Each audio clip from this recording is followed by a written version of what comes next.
So none of this applies to me. But guess what? Maybe your best friend has that identity, or you have students that have those identities.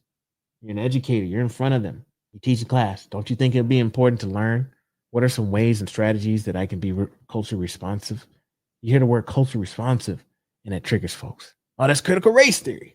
It's just so much convolution when it comes to these terms that are meant to provide support for our students. At the end of the day, we want the best for them.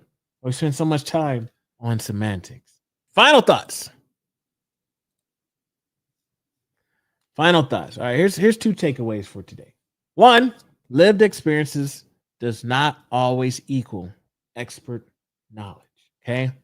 I know a lot of people, especially my folks of color, my colleagues of color, that will say, "Oh, I know, live, breathe this every day," and I, again, I'm a person of color as well, and I feel like yes, I have lived experiences when it comes to racism, when it comes to discrimination. I feel like I've been looked over. I feel like I've had opportunities where I had to prove myself. I've had to code switch. I've done a lot of things, but again, as a person who professionally does this work, there's so much more that I can learn. I don't know everything. There's things that I will never ever experience. But if I shut everything down because, oh, I'm a person of color, or oh, I'm a woman, or all these things, well, I know what it's like.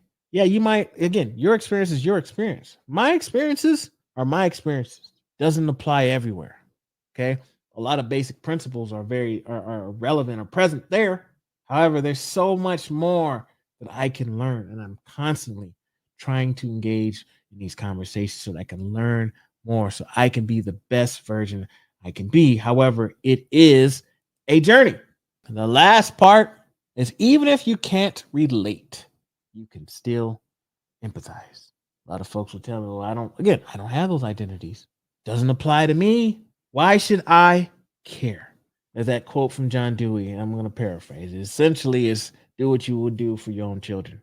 So maybe you don't personally have it, or maybe no one within your family or someone you close to you think has these identities or has these challenges.